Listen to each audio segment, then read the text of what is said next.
నమస్కారం అండి. నా పేరు కాశీనాథన్ శ్రీనివాసరావు. నేను ఒక మ్యూచువల్ ఫండ్ డిస్ట్రిబ్యూటర్ని.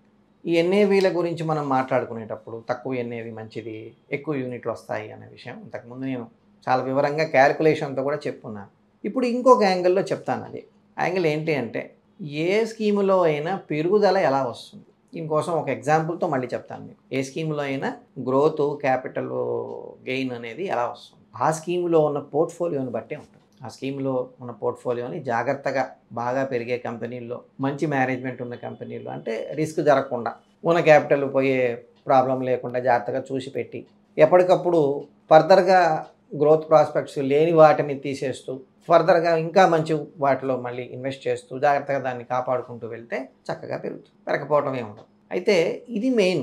దానిలో ఉన్న పోర్ట్ఫోలియో ప్రకారమే ఏ స్కీమ్ అయినా పెరుగుతుంది. అదే దాని గుండెకాయ, అదే మెయిన్. అది తప్పితే ఇంకోటి లేదు, రెండోది లేదు. ఎన్ని యూనిట్లు వచ్చాయనేది అసలు విషయం కాదు. దీనికి మనము క్లారిఫై చేసుకోవడానికి ఎలా మనం ఒక నిర్ధారణకి రాగలం అంటే, రెండు స్కీములు మనం తీసుకుందాం. ఒక స్కీములోనేమన్నా 100 రూపాయలు ఎన్నేవి ఉంది, రెండో స్కీములో 200 ఉందనుకుందాం. కాకతాళీయంగా రెండిట్లో కూడా సేమ్ పోర్ట్ఫోలియోస్ ఉన్నాయండి. అలా ఉండే పాసిబిలిటీ ఉంది. సేమ్ అంటే దగ్గరగా సేమ్ ఉండొచ్చు. 70-80%, 90% కూడా సిమిలర్గా ఉండేవి ఉండొచ్చు స్కీమ్స్. ఏదో మనం అనుకుందాం, కాసేపు ఉంది అనుకుందాం. అనుకుంటే కొంతకాలం తర్వాత, ఈ కాలం కూడా మనం ఎంత అనేది పక్కన పెట్టేసి, కొంతకాలం తర్వాత రెండూ కూడా డబల్ అయినాయి అనుకుందాం, లేదా ఒక 50% పెరిగింది అనుకుందాం పోనీ. సో 100 రూపాయలది 50% పెరిగితే ఎంత అవుతుంది? 150 రూపాయలు అవుతుంది. మీకు 200 రూపాయలు ఎన్నేవి ఉన్నది, దానిలో 50% అంటే 300 రూపాయలు అవుతుంది. మీరు దీనిలో 1,00,000, దానిలో 1,00,000 పెడితే రెండూ కూడా 1,50,000 అవుతాయి. అయితే మీకు 1,00,000 పెట్టినప్పుడు 100 రూపాయలు ఉన్న దాంట్లో 1000 యూనిట్లు వచ్చినాయి. 200 రూపాయలు ఉన్న దాంట్లో 500 యూనిట్లే వచ్చినాయి. దానివల్ల మీకు ఎక్కడ తేడా వచ్చింది? ఏమీ తేడా లేదు. ఎందుకంటే దీనిలో ఉన్న పోర్ట్ఫోలియోని బట్టి దాని లాభం పెరిగింది, మీ యూనిట్లను బట్టి పెరగల.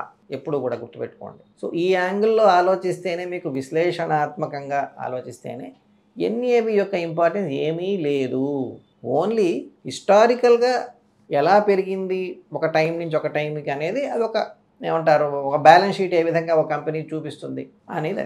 So profit and loss account ఏంటి అంటే దాని పోర్ట్ఫోలియో. బ్యాలెన్స్ షీట్ ఎన్నేవి ఒక బ్యాలెన్స్ షీట్ అనమాట. బ్యాలెన్స్ షీట్ ఎప్పుడు కూడా ఏం చెప్తుంది అంటే, ఫలాని డేట్కి ఈ కంపెనీ సిచ్యువేషన్ ఏమిటి, ఆస్తులు ఎన్ని, అప్పులు ఎన్ని, ఇది ఇంత, ఇది ఇంత, దీని వాల్యూ ఇంత అని చెప్తుంది. అంతవరకే ఎన్ఏవి యొక్క ఇంపార్టెన్స్. అంతకుమించి ఎటువంటి ఇంపార్టెన్స్ ఎన్ఏవికి లేదు. ఘంటాపదంగా మీరు దీని ఒక శిలాక్షరంలాగా మీరు గుర్తుపెట్టుకోండి.